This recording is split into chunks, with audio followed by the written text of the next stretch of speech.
boa noite para as pessoas que estão aqui, outras terão oportunidade de assistir, né, de acompanhar esses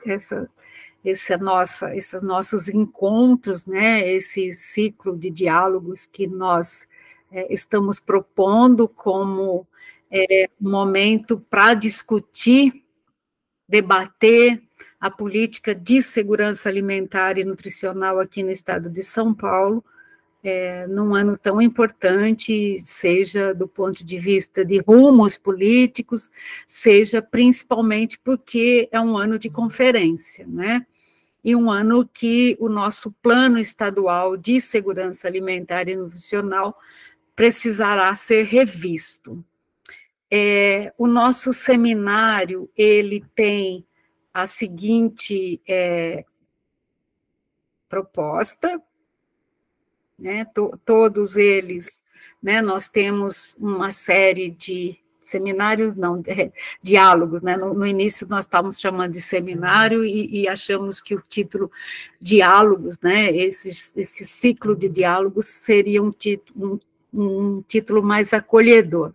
Então, serão 6, né, que nos dois primeiros a gente vai tratar um pouco mais, assim, de uma formação sobre a política de segurança alimentar e nutricional, e nos outros 4 seminários a gente vai passar pelas dimensões da segurança alimentar e nutricional, pelos eixos que estão no nosso plano estadual, né? A questão do abastecimento, da produção, abastecimento, transformação de alimentos, a questão do acesso ao alimento, da fome, a questão da alimentação saudável, da garantia, né, de um alimento seguro para todas as pessoas, a questão do próprio CISAM. Gente, eu vou precisar sair um pouquinho aqui para permitir, voltando. Então, o nosso seminário, ele tem aqui esses primeiros 15 minutos, que a gente levou um pouquinho mais, que é essa abertura de uma sala principal, que é essa que nós estamos, e nesses próximos minutos a gente vai falar de um documento síntese das orientações gerais e vai ouvir também a fala de, né, sempre vai ter alguém falando, hoje vai ser o professor Henrique Novaes, e depois a gente vai realocar todo mundo para salas de debate. Nessa sala de debate vai ter uma apresentação muito rápida dos participantes, assim, coisa de 30 segundos, de onde é. Oi? As pessoas não estão me ouvindo? Agora voltou. Ah, tá. Depois do debate, a gente volta para encaminhamento. Deixa eu voltar aqui. Tá. Bom, hoje a ideia é a gente discutir um pouco a questão do que seja, né, as políticas públicas. Eu estou mostrando para vocês isso aqui, né, uma coisa que seria, assim, quase que ideal, né, como é que tem que acontecer a política pública? A política pública tem que acontecer a partir de uma formação de agenda, e essa formação de agenda ela tem que ser intersetorial e ela tem que ter uma participação efetiva dos sujeitos de direito dessa política, né? Essa política tem que ser formulada com a participação desses sujeitos, há uma tomada de decisão, uma implementação, uma avaliação, e isso seria a situação ideal da política pública. Tem um texto que fala um pouquinho mais sobre isso, que a Adriana criou aqui para a gente, né? O nosso site, tá? Então, tem um lugar no site da Rede SANS que já está falando aqui do ciclo de diálogos, está falando dos objetivos dele, né? Dos resultados que a gente espera, e tem aqui o tema de cada um dos encontros. Esse nosso primeiro encontro, a gente tem aqui o programa e tem um documento base que depois vocês podem consultar e que está falando um pouco disso, né? Está falando uma coisa muito simples, mas está falando um pouco porque é que esse ciclo da política não acontece assim de uma forma tão, né, pedagógica como está colocado aqui. E aí a gente convida o professor Henrique Novaes para falar um pouco para a gente, né, para provocar um pouco a discussão do que a gente vai ter hoje. Então, eu vou pedir para a Adriana colocar para a gente a fala do professor Henrique. Ele está falando para a gente dessa participação social, porque como é que ela ocorre aqui no nosso país.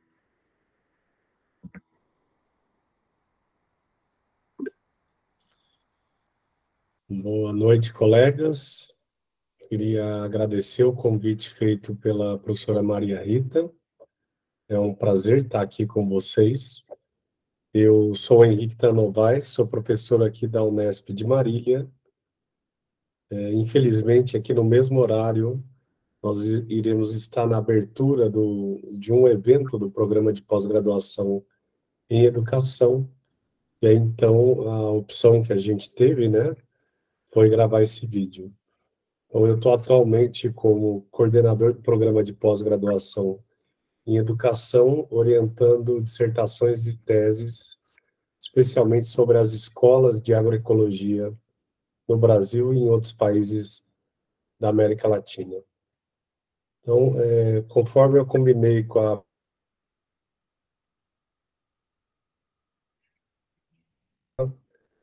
de forma bastante telegráfica, de forma bastante sintética, passar alguns conceitos sobre a relação Estado, políticas públicas e mercado, né? E eu separei, então, 3 pontos ou 3 tópicos para abordar. O ponto 1, eu chamei de um Estado agrário, né? Como é que o Estado brasileiro tem funcionado há 400 agronegócio e não para o povo, né? Como é que o Estado funciona para o agro e não funciona para o povo? O segundo conceito, eu chamei aqui de democracia restrita. E o terceiro ponto, desafios das políticas públicas de segurança alimentar e nutricional.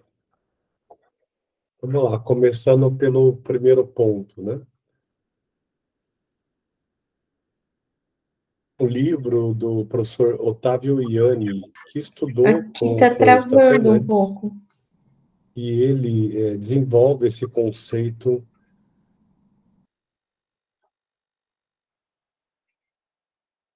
de Estado agrário, né? No entendimento dele, o Estado brasileiro funciona historicamente para as classes proprietárias de terra, que a gente chama hoje em dia, né, de agronegócio.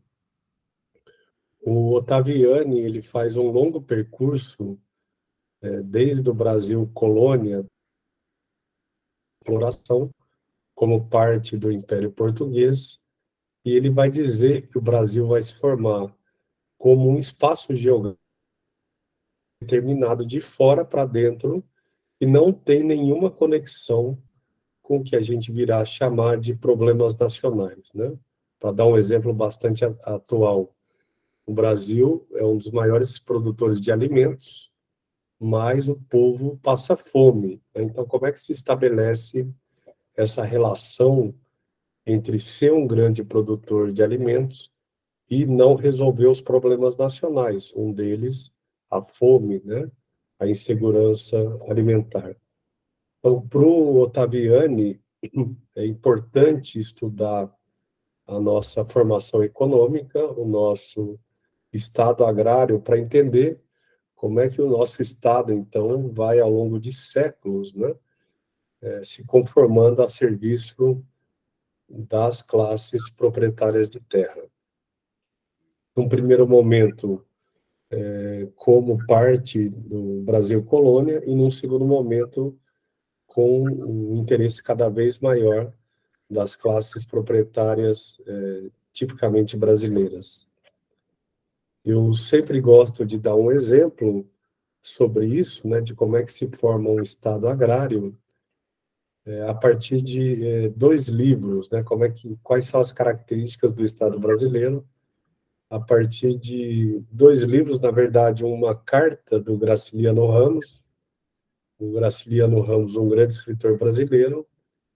Ele foi prefeito de uma cidade em Alagoas, que eu esqueci agora o nome, e ele sempre, né, um excelente escritor, ele vai escrever uma carta para o governador, mostrando a realidade da prefeitura da sua cidade, e ele, né, com toda a riqueza da sua escrita, ele vai caracterizar a sua cidade e vai dizer, olha, eu sou aqui prefeito, eu tenho um monte de problemas, mas eu não tenho dinheiro para resolver esses problemas, né? Então, aqui uma característica das nossas prefeituras, mesmo que a gente tenha, em alguns casos, prefeitos até bem intencionados, ou prefeitas bem intencionadas, essa carta do Graciliano Ramos mostra aí, eu peço depois para vocês procurarem no Google, os dramas de um prefeito ou de uma prefeita, ele querendo resolver os problemas sociais, mas não tem grana para isso.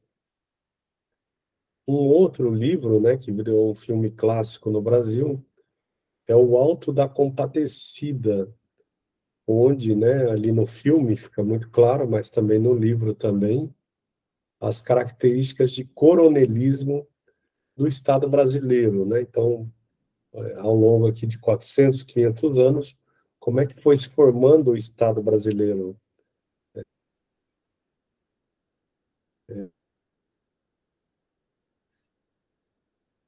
De um Estado coronelizado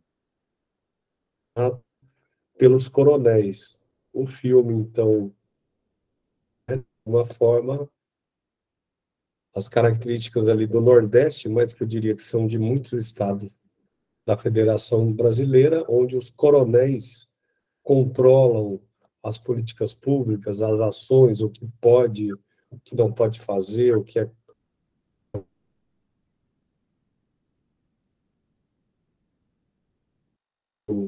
filme ou não ler o livro, acho que é uma boa forma de entender o que é o Estado brasileiro, né? O ponto 2, que tem tudo a ver com esse ponto 1, eu chamei aqui de democracia restrita, né? Por que o Estado brasileiro é um típico Estado de democracia restrita? E se isso é verdade, né? Aqui já adiantando um pouco o ponto 3, por que essa democracia restrita impede uma ampla participação popular nos conselhos em geral e nos conselhos de segurança alimentar e nutricional em particular? O Florestan Fernandes, então, vai dizer que o Brasil é uma democracia restrita, ou o que ele chama também de uma autocracia. Para o Florestan Fernandes, nos momentos decisivos da nossa história, o povo não entra em cena, né?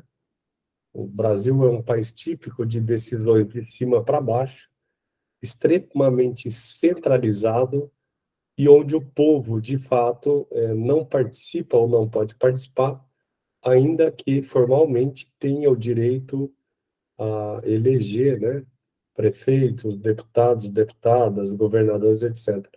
O Florestan desconfia bastante da nossa democracia, então ele vai chamar de uma democracia restrita, com baixíssima, portanto, com baixíssima participação popular.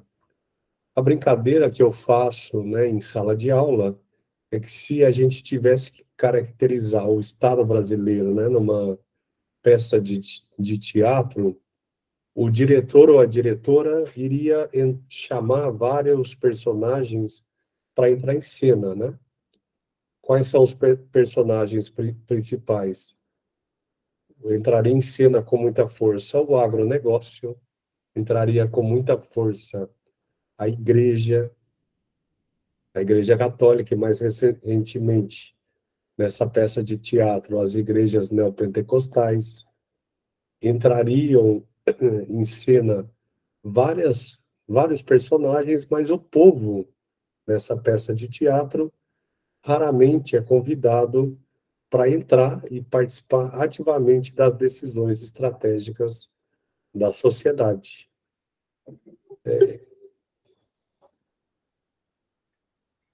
O Florestan, então, ele vai dizer, né, que em vários momentos da nossa história,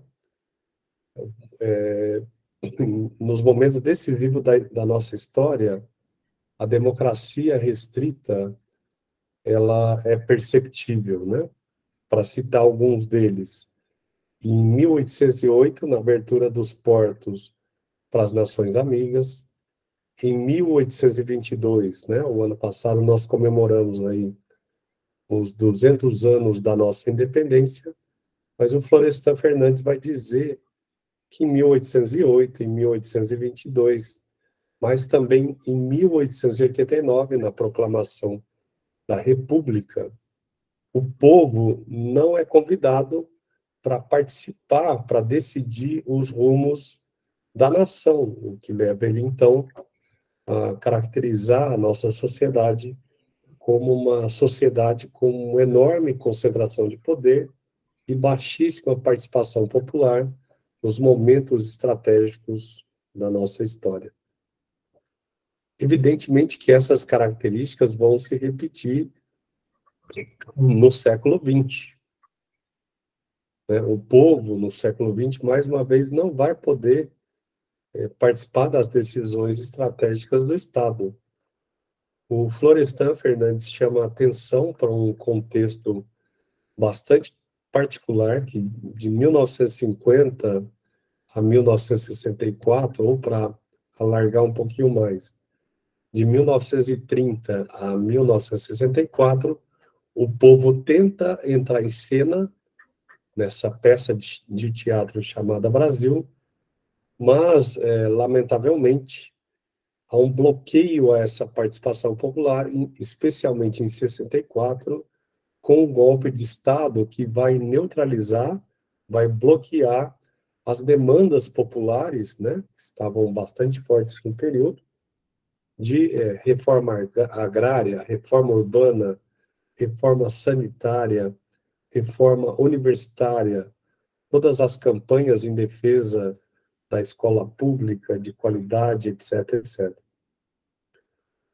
Então, essas demandas foram bloqueadas através de um golpe de Estado, e o Florestan volta a chamar a atenção de que nos anos 1980 e 1990, o povo volta a tentar se organizar, evidentemente, para redemocratizar o país, para pôr fim à ditadura, mas o balanço que ele faz desse período é bastante pessimista em relação às possibilidades, né, de redemocratização do Brasil. Então, vejam que interessante, mais uma vez, nos anos 80 e 90, o povo tenta entrar em cena, tenta participar das decisões do Estado, mas no entendimento do Florestan Fernandes, mais uma vez na nossa história, o povo é derrotado, né? Ele vai chamar atenção em dois momentos, ainda que a Constituinte, a Assembleia Nacional Constituinte, tenha tido ampla participação de representantes populares. No final das contas, ele acha que, sim, a Constituinte tem aspectos positivos, mas há um domínio no documento final do Centrão, então ele vê positividades na Constituição de 88 e vê limites também, mas para ele o principal limite das possibilidades do povo participar e decidir os rumos da nossa nação se dá com a vitória do Collor, né, quando o projeto popular, mais uma vez, é derrotado à medida em que o Lula, né, perde a eleição de 1989. Essa característica, né, de uma democracia restrita vai ficar bastante visível nos anos 90 com as reformas neoliberais e vai ficar bastante visível também a partir de 2014, um ano aí bastante complexo, né, na nossa história, os anos 2014, 15, 16, 17, 19, 18, 19, 20, 21 e 22, né? São anos complicados porque, né, o povo está pedindo mais escola, mais educação, mais saúde, mais habitação, e na prática, os governos Temer e Bolsonaro vão realizar cortes profundos, uma verdadeira asfixia orçamentária, né, nos direitos humanos clássicos, a alimentação, a saúde, a habitação, etc, etc. Tudo isso, né, eu acho que se o Florestan tivesse vivo, ele ia dizer, né, olha como a minha teoria é atual à medida em que o Brasil tem uma democracia restrita, frágil e constantemente golpeada. Isso tudo, né, me leva a crer, e aí eu então entro no ponto 3 sobre os limites e as possibilidades dos conselhos e das políticas públicas de segurança alimentar e nutricional. Nós estamos num momento gravíssimo, né? Tentando sair de uma pandemia que foi traumática. O Brasil volta ao mapa da fome já no ano de 2016, se eu não me engano, e além de voltar para o mapa da fome, um governo de extrema direita e políticas que me parecem extremamente equivocadas de condução da pandemia levaram o Brasil a um cenário catastrófico, né, em termos de combinação de retorno da fome, da miséria, da insegurança alimentar que atinge boa parte da nossa população, né? Então, qual que é o desafio que nós temos hoje, no meu entendimento? O Estado, na prática, continua controlado pelo agronegócio, ainda que o governo Lula tente implementar, no meu entendimento, uma agenda distinta de um controle total do Estado pelo agronegócio. Do ponto de vista do Estado, das políticas públicas e da participação popular, nós fomos duramente atingidos pelos governos Temer e Bolsonaro, à medida em que o pouco de democracia que existia na nossa democracia restrita, as possibilidades de criação de conselhos, né, de conferências, nas diversas esferas, nas diversas áreas sociais, né, que vão da habitação, à saúde, da educação e tantas outras que eu poderia citar. Praticamente todos esses conselhos e essa participação popular foram duramente atingidos nos governos Temer e Bolsonaro. Nós estamos aqui agora diante de um desafio que é reconstruir ou permitir um mínimo de participação popular que nos leve, então, a questionar a nossa democracia restrita e a nossa baixíssima possibilidade de participação do povo nas decisões estratégicas da sociedade, né? Então, a provocação que eu deixo aqui para a atividade de hoje, né, é como é que nós podemos, de fato, construir um poder popular no Brasil e construir formas onde os movimentos sociais, a sociedade brasileira organizada, né, em geral, possa, então, demandar frente ao Estado novas ações no que se refere a criação de políticas públicas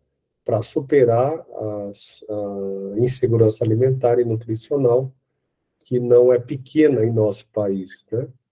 Então, a provocação final que eu faço aqui é, sim, temos que reconstruir os nossos conselhos e as nossas conferências, mas não podemos repetir os erros do passado, e nesse sentido, né, me parece que as possibilidades do povo vir a participar efetivamente, né, ainda que de uma forma muito embrionária, nas decisões estratégicas do nosso país, estão colocadas. Há uma disputa na nossa sociedade para ver quem vai controlar de fato o Estado, né? Se são as demandas populares ou o agronegócio, e aí então eu deixo para vocês aqui essa pergunta, né, ou esse desafio final, que eu tentei esboçar de uma forma muito telegráfica ou sintética nessa exposição. Me coloco à disposição aí para outras atividades. Peço também que vocês procurem os nossos textos sobre agroecologia, sobre escolas de agroecologia, sobre a formação do Estado brasileiro e tudo que eu chamei aqui, né, de democracia restrita. Agradeço o convite e fico à disposição para outras atividades. Muito obrigado.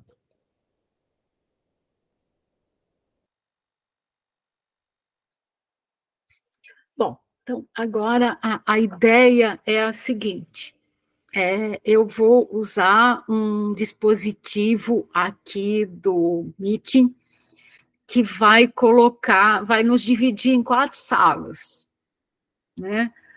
Uma sala depois eu vou ter que realocar a Adriana e o Gabriel, a Kelly e o Luciano, a Gláucia e a Rosana, a Selma e a Gabi, que elas irão moderar um debate, né? E nós vamos buscar responder 2 perguntas, um pouco daquilo que o próprio professor Henrique nos coloca, e quando for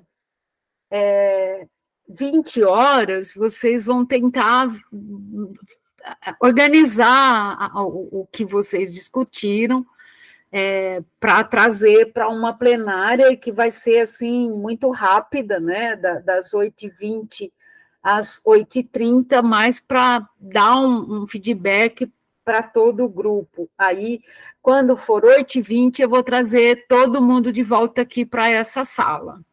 Eu vou permanecer nessa sala, porque pode acontecer de alguém chegar atrasado, de alguém cair e tal.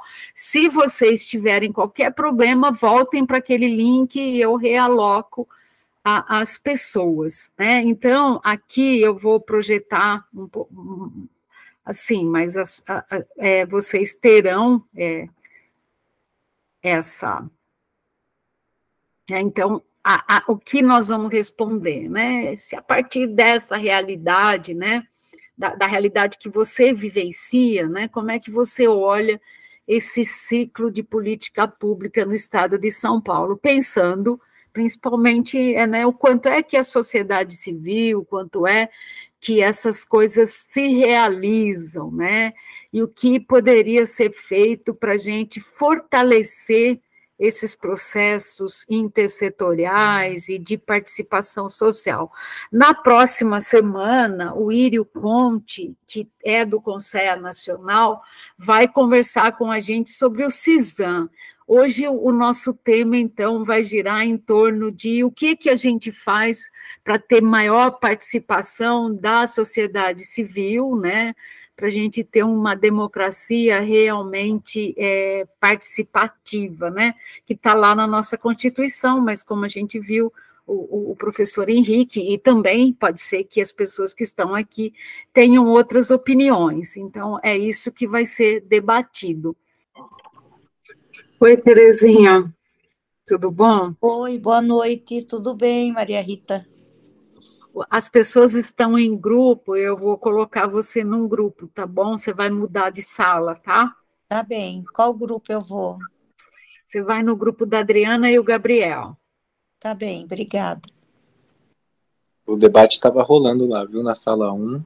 A gente estava rolando bem ainda, tinha bastante gente para falar, mas como a gente ficou com um tempo curto, vamos já voltar para essa sala e voltar ao debate. E trazer para cá o que a gente debateu, né? Ai, que falta de educação esse sistema.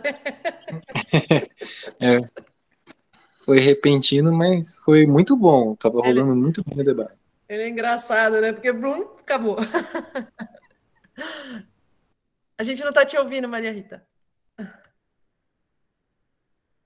Eu ainda estou escutando. E o grupo 4 teve problema, viu, gente? Porque, na verdade, a gente estava com a Kelly, daí a pouco a Kelly foi para outro grupo, a Rosana e a Glaucia, que já estavam iniciando a discussão no grupo delas, vieram para o grupo 4, tivemos que começar de novo, e a gente não tinha aquele link para fazer o relato, porque estavam escrevendo no link que seria do grupo 4. Então, a Glaucia começou a escrever, depois vocês veem como vão fazer. Acho que essa experiência de hoje foi a primeira e a gente já vai corrigindo, né? Uma coisa que foi difícil foi as pessoas que chegaram depois, eu não consegui empurrar para o grupo 3, 4, 2, 3, 4, eu conseguia jogar no grupo 1, aí o grupo da Adriana pegou mais gente. E a gente não tem um jeito de criar o grupo com a pessoa já, né? Então, a não ser que tivesse feito inscrição e tal, mas acho que a gente vai se ajeitando. Mas esse tempinho da gente realocar vocês, a gente vai ter que dar mesmo, né? A gente até tinha colocado aqui na programação 10 minutos para essa realocação. E a gente já percebeu que não tem como ficar, então a Adriana é grupo 1, mantém grupo 1. Acho que tem que colocar o nome da dupla, e aí aquela dupla é que vai ficar com o documento, pelo nome e não pelo número, né? Mas no grupo do moderador que a gente criou, tinha o link para os 4. Mas, enfim, gente, vamos, a gente tem ali um pouquinho, né, uns 3 minutinhos, 4 no máximo, para cada grupo colocar o que discutiu, e a gente depois, se vocês quiserem ficar mais um pouquinho, a gente pode discutir o que pode melhorar para a semana que vem nessa dinâmica. Certo. Vamos lá? Então, acho que antes de... fecha o seu microfone, Maria, rapidão.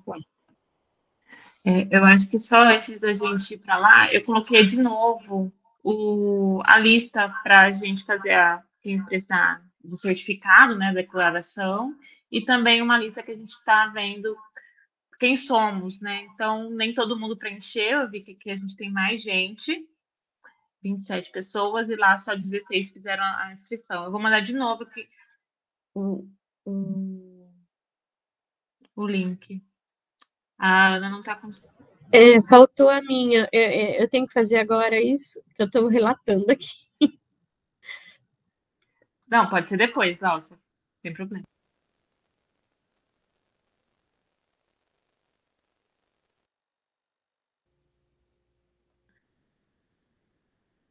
Quem começa? Então, se quiser, eu posso compartilhar a nossa tela dos nossos fechamentos. Pode ser? Pode ser assim? Pode. E aí você fala um pouquinho, né, para a gente poder. Vamos lá. Estou fechado. Eu e a Adriana estamos na mesma casa. Então, Kelly, ou quem for falar, né, tentar ser sucinto para a gente não ultrapassar muito tempo. Vamos lá. O que nós levantamos foi a partir da realidade que você vivencia, qual o panorama dos ciclos das políticas públicas do Estado de São Paulo? A gente não separou por item do ciclo, então a gente fez um apanhadão geral, depois a gente pode reorganizar aqui informação da agenda, formulação, o que é tomada de decisão, suplementação, avaliação, depois a gente pode organizar. Então, ficou assim. Então, que a gente sofre muita influência da política partidária interferindo nos processos.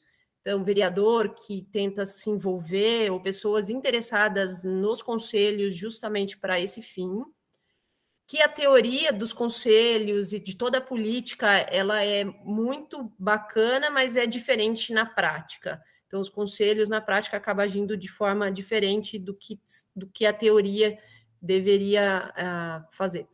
Então, os conselheiros desconhecem o seu papel, então, acho que isso foi geral, quase todas as falas. A falta de recursos para as ações. Falou-se também das ações com cestas básicas e as pessoas que participam dos conselhos já acharem como suficiente para a segurança alimentar e nutricional.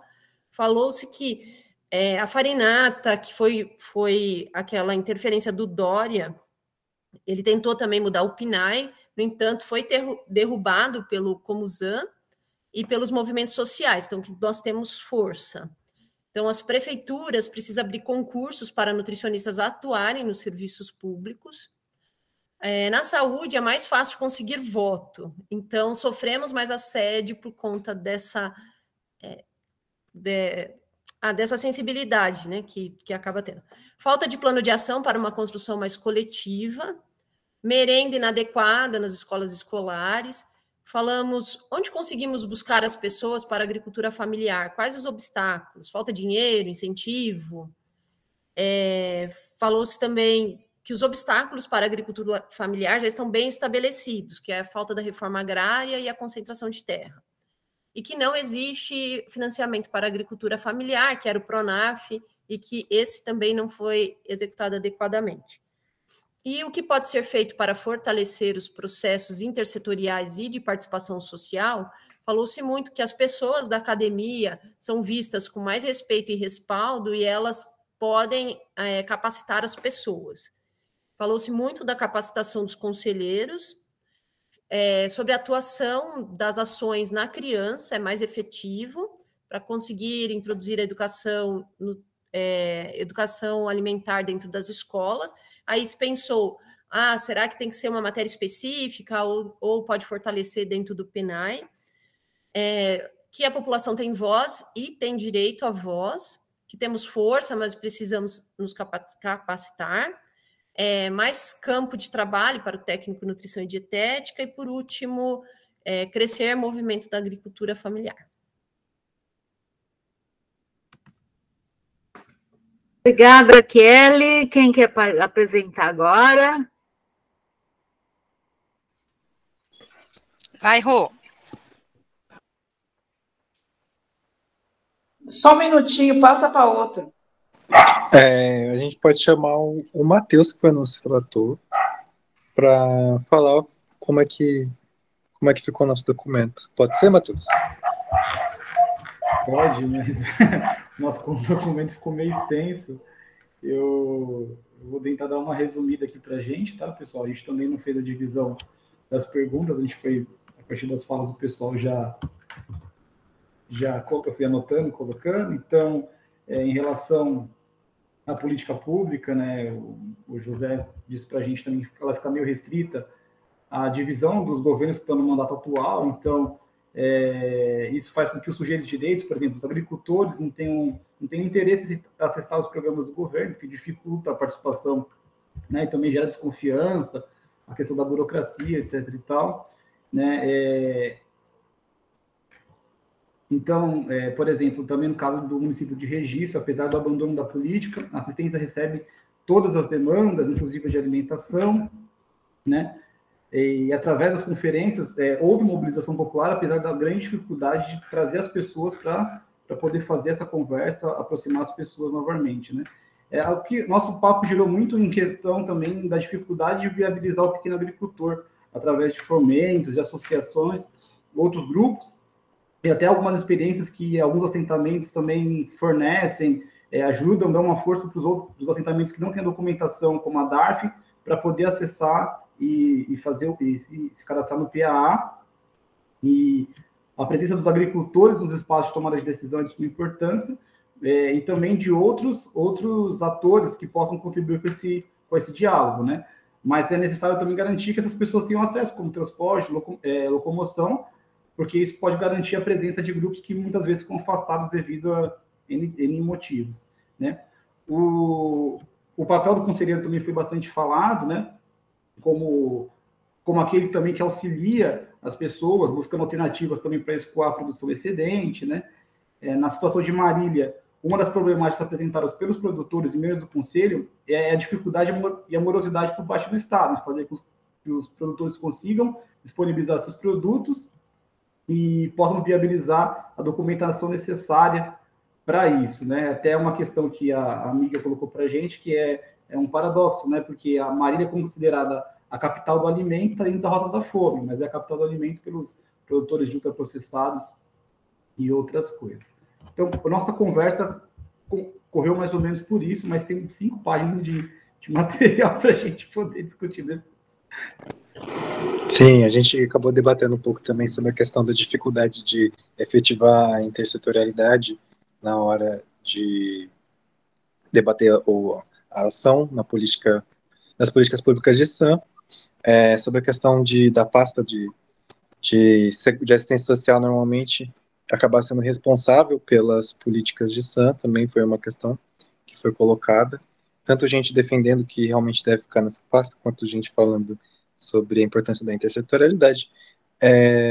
E eu acho que foi isso. Também uma questão que foi um ponto alto, eu acho que foi a questão dos agricultores, que o Matheus falou, mas eu vou complementar de que a gente debateu sobre essa insegurança que muitos agricultores acabam tendo na hora de participar das políticas públicas da área de segurança alimentar, e muito das associações que a gente viu foi a associação realmente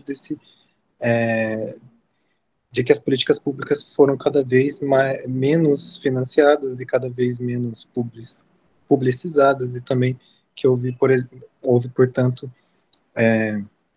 essa redução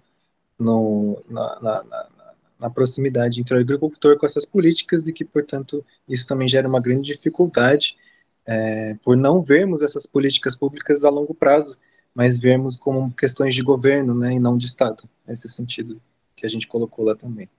É só isso. Legal. A gente vai disponibilizar todos esses documentos lá no site, tá? No espaço dos ciclos de debate. O próximo grupo, e no final, né, no 7º encontro, vai ser híbrido. E aí voltamos com tudo isso para discutir.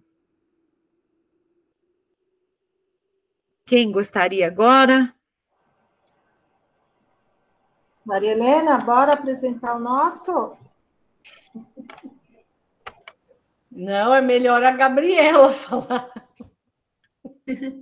Eu vou colocar aqui, então. Estão vendo?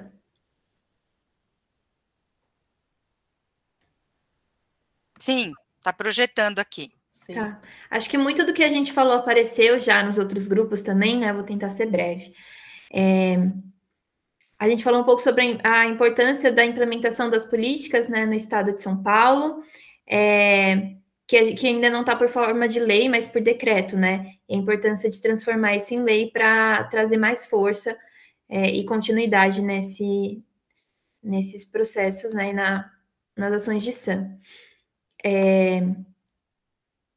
Foi falado também bastante sobre o desconhecimento da população, né, em relação à SAM. Foi falado também de como está novo e a gente ainda está aprendendo e está consolidando e implementando esses processos, e que, de fato, tem essa relação de que a população tem dificuldade em entender, interagirem nos conselhos e tudo isso. Mas na importância também disso ser aprendido durante a participação. Foi falado também sobre a descontinuidade das políticas públicas, e o poder, a importância do poder público federal nesse sentido.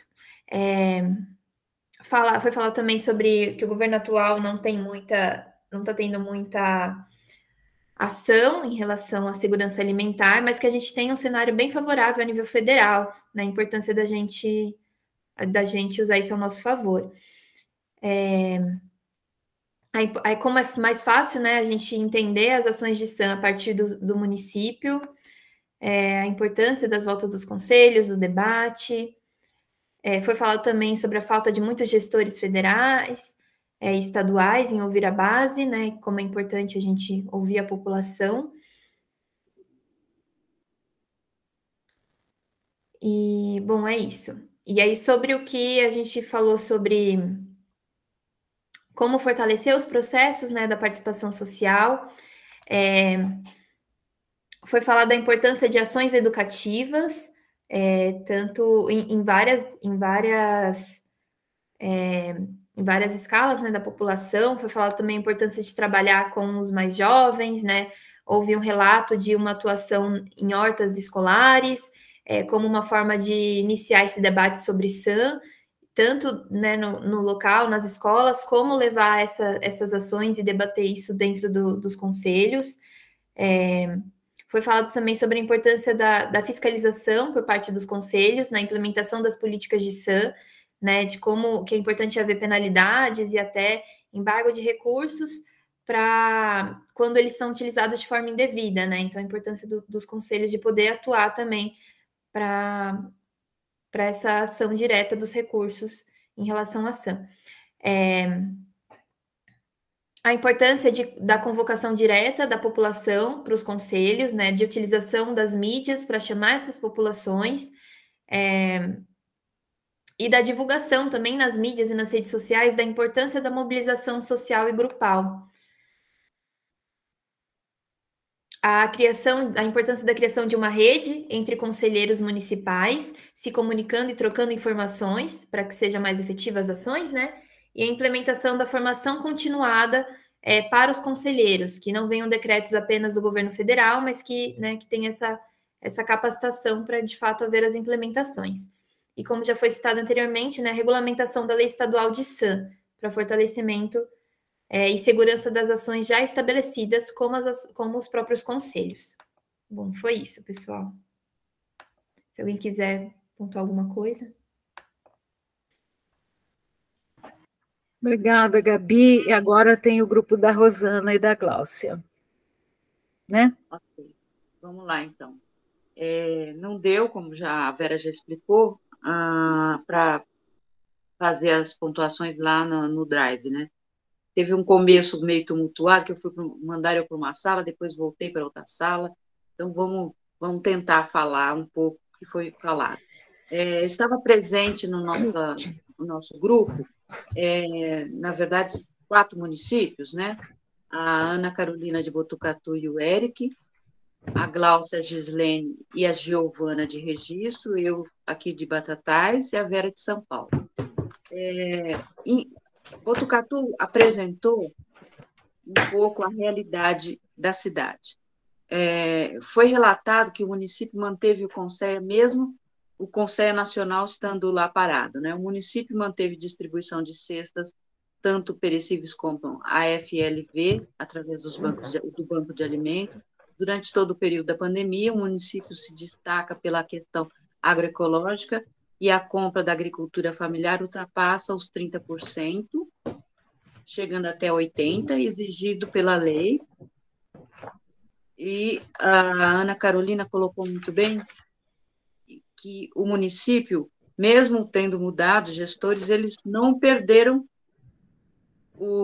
a atuação deles dentro da questão das políticas públicas de segurança alimentar. Registro foi relatado que o município manteve-se como conselho mesmo durante a pandemia, acreditamos que no município teve alguns avanços quanto à questão de segurança alimentar.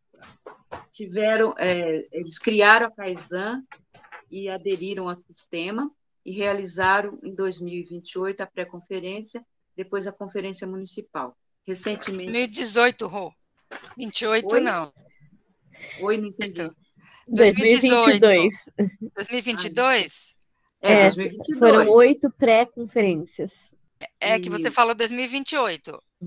Oh, meu Deus, é que eu li junto aqui, desculpe. Então, foi feito a conferência em 2022 e 8 pré-conferências depois no município. Recentemente, eles têm uma comissão trabalhando a construção do plano municipal e tem o apoio da Unesp e da Unicep. Unicep é isso, né? Unisep. Unisep. É, As prefeituras, a Prefeitura e a Secretaria de Assistência Agrária são bastante interessadas, né, em ajudar e organizar o sistema. E eles estão, nesse momento, querendo garantir a participação ativa da Caisan, já que foi criada, ela tem que cumprir o seu papel, né? Muito bem. Com relação ao meu município, como aqui na região, estão sendo criados pela primeira vez as comissões, os conselhos municipais. Como aqui a gente está com um avanço já de 4 cidades que já avançaram e construíram, então eles estão começando, dando os primeiros passos, né? Que é o caso de Batatais, Franca, Restinga e Refânia, né? Do coletivo de 23 municípios. Ainda tem muito pela frente.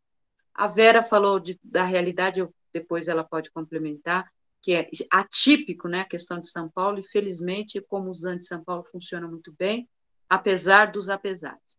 O que foi falado em termos gerais, e que foi apontado por mim, que no estado de São Paulo, o Conselho Estadual não cumpre o seu papel. Tanto é que, mesmo retomando em 2021, ele continua sendo eu gosto de usar essa palavra, apenas figurativo. Ele existe, mas não faz nada, né? Hoje eu estou pela primeira vez como vice-presidente, eu tenho sido uma pedrinha no pé de todo mundo de lá, para que a gente tente fazer o conselho ter o seu devido papel, o conselho estadual. Tanto é que nós estamos com uma situação gravíssima, que é a única política pública que era bem sucedida no estado, que era o Bom Prato, está falindo, né? Está acabando, né? Então, foi falado isso, e foi falado da importância da Unesp enquanto parceira. Em todos os municípios onde a Unesp está, a parceria da Unesp enquanto gestora das políticas de SAM é muito importante. A gente apontou alguma coisa com relação ao fortalecimento dos processos intersetoriais. A Ana Carolina usou a importância lá em Botucatu da Secretaria da Saúde, junto aos agentes, com a Secretaria de Assistência Social, para que as políticas funcionem, tá? E foi isso que deu para a gente debater.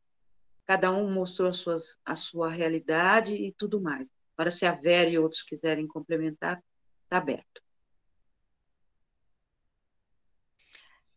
Só rápido, a gente, com relação ao ciclo de políticas públicas, né, de SAM no Estado, a gente concluiu que a gente nunca teve, né, um conjunto de políticas articuladas e que realmente buscasse, né, a garantia do direito humano à alimentação e nutrição adequadas de uma forma efetiva, né. A gente tem um Estado que tem uma visão bastante conservadora, né, da questão das políticas, principalmente no que diz respeito à agricultura, né, o grande, que foi um dos grupos já colocou, o foco é o agronegócio, né, e não a agricultura familiar, e que a gente tem, né, assim, a manutenção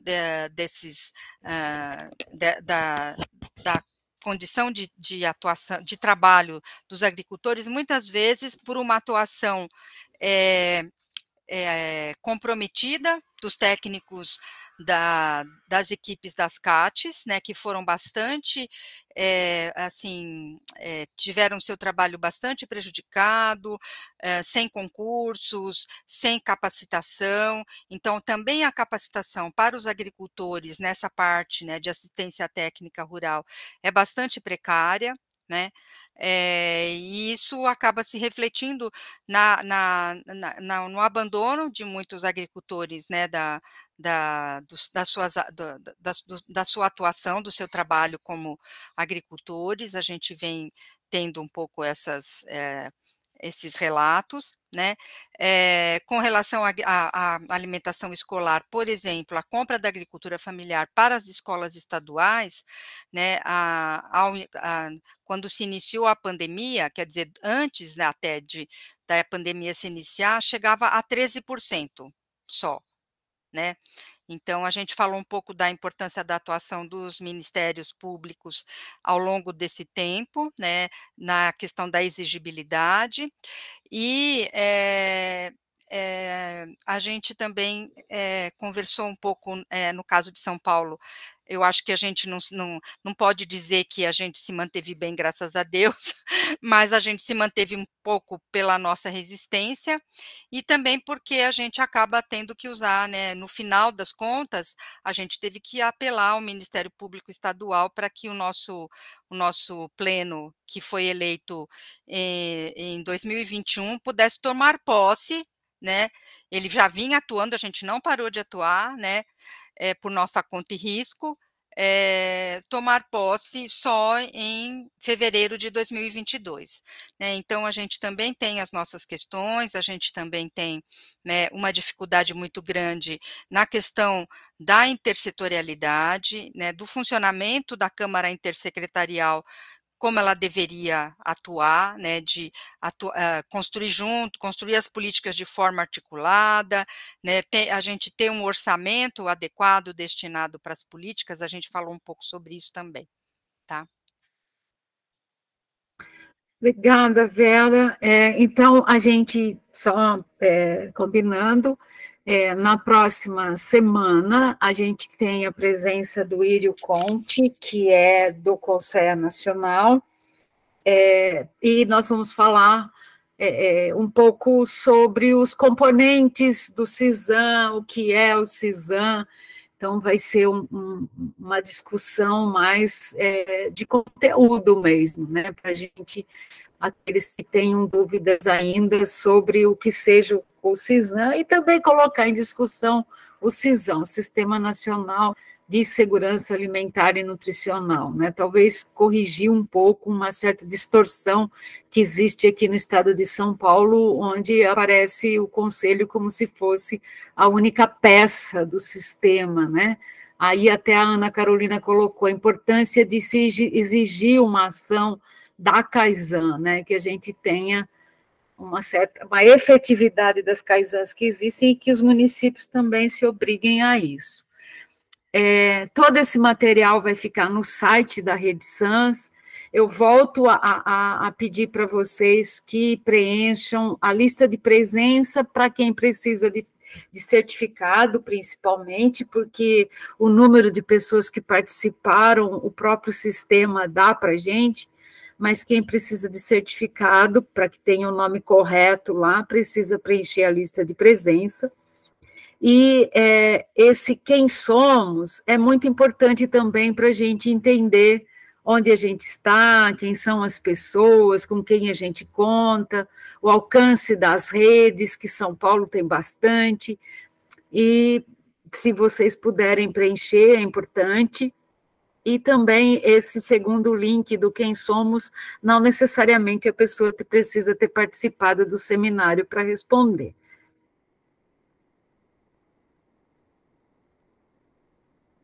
Eu não sei se a gente encerra aqui, né?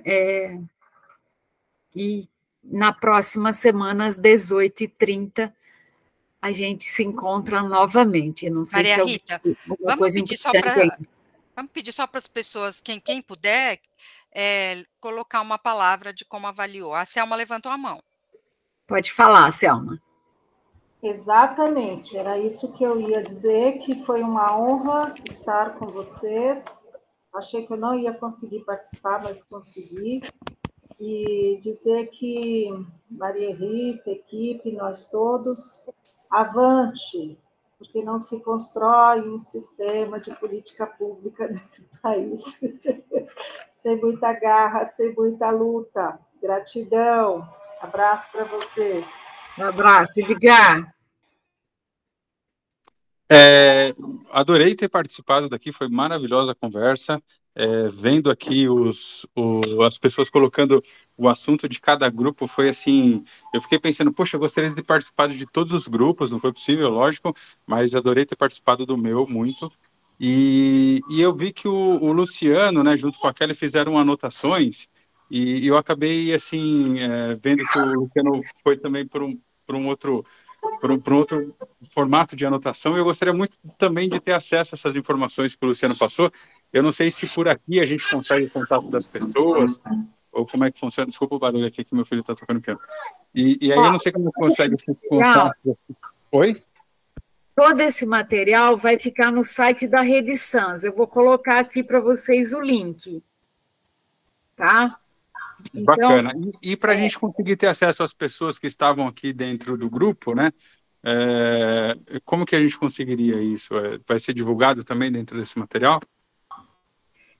Ali a gente tem algumas redes, né? O Fórum de Segurança Alimentar, a Rede Sans, a Rede APA. Aí eu não sei, a gente pode até perguntar para as pessoas depois, não sei se a gente teria que ver com as pessoas se elas se a gente pode disponibilizar essa lista de contato.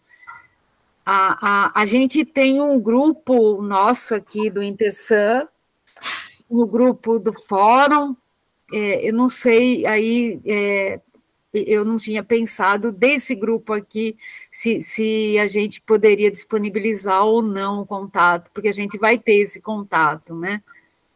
Acho que a gente vai ter que pensar isso, porque eu não sei se as pessoas teria que pedir licença para as pessoas para disponibilizar o contato, Edgar. Mas se você quiser o contato nosso, Intersan, estamos à disposição, acho que o fórum também. Eu não sei de qual rede você participa, se você tem interesse de participar de alguma. Ele é de São Roque, né? Sim, eu hoje faço parte da Fundação Campus Cidade aqui de São Roque. Eu não tenho relação direta com o SAM, mas me interessa muito, sim, participar. Posso até procurar alguma forma de conseguir participar aí com vocês também, de conseguir contribuir. Mas eu achei, assim, bem interessante, né? E tem muito a ver com a Fundação, tem muito a ver com o que a gente está procurando aqui, tentando desenvolver, e vamos para cima. Edgar, a gente tem um Fórum Paulista de Soberania e Segurança Alimentar e Nutricional, que é aberto para quem quiser participar, e essas pessoas que você falou, elas estão no grupo, o Luciano, tá? Então, se você quiser participar do grupo, é só você colocar o seu telefone aqui que a gente te inclui, tá bom? Isso mesmo. Eu acho que a gente talvez não precise criar um outro grupo, a gente pode engordar o grupo do fórum.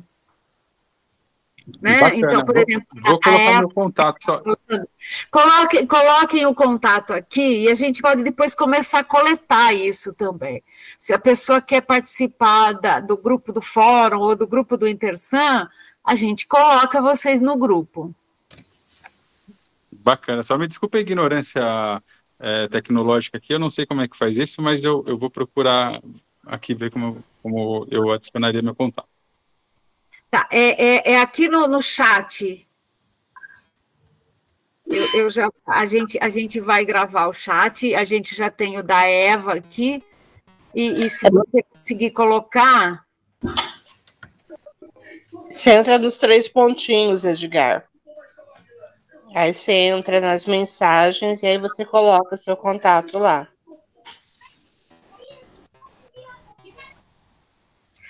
Desculpa, Eva, então é Ana Lúcia, você está usando o... Tá certo. Acho que eu consegui aqui, Maria Rita.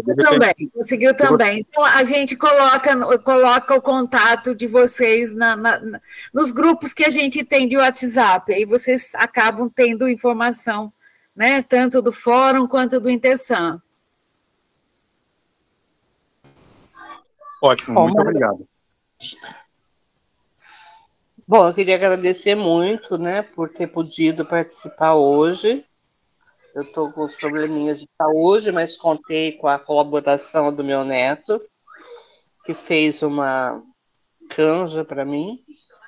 E ele queria que eu colocasse uma coisa, né? Ele está me cobrando, que ele está muito incomodado, ele tem 13 anos, é adolescente, e ele está muito incomodado porque a escola dele só serve produto leite e composto lácteo. E nunca oferece suco, é muito caro. Então ele estava o tempo todo, vovó, fala isso. Então, estou aqui registrando a inconformidade, né, o inconformismo do Theo com relação à merenda servida pelo Estado. No Chile tem parlamento infantil para discutir, a gente precisa criar um aqui no Brasil, né? Um parlamento das crianças para cobrar. Sim, com certeza. Bom, gente, obrigada, Vera, pela questão. Eu fico preocupada com o tempo de vocês, mas realmente a avaliação é uma coisa importante. A gente pode até pensar numa avaliação por escrito depois, né? Mas, enfim, a gente vai continuar divulgando. Acho que a gente vai até fazer um esforço maior de divulgação. E a gente se encontra na próxima quarta-feira, às 18h30. Muito obrigada pela colaboração de todo mundo. A Gabriela levantou a mão. Quer Oi, falar, Gabi. Gabriela? Não, eu disse que o Edgar levantou a mão. Ah, tá. Mas acho que ele falou. Ele já falou. Gente, eu quero dizer que foi estimulante participar do grupo hoje. Muito obrigada, pessoal. Até. Obrigada, gente. Beijos. Tchau. Boa noite a todos. E um bom resto de semana. Obrigada. Obrigada. Boa noite a todos. Tchau. Obrigada. Boa noite. Boa noite.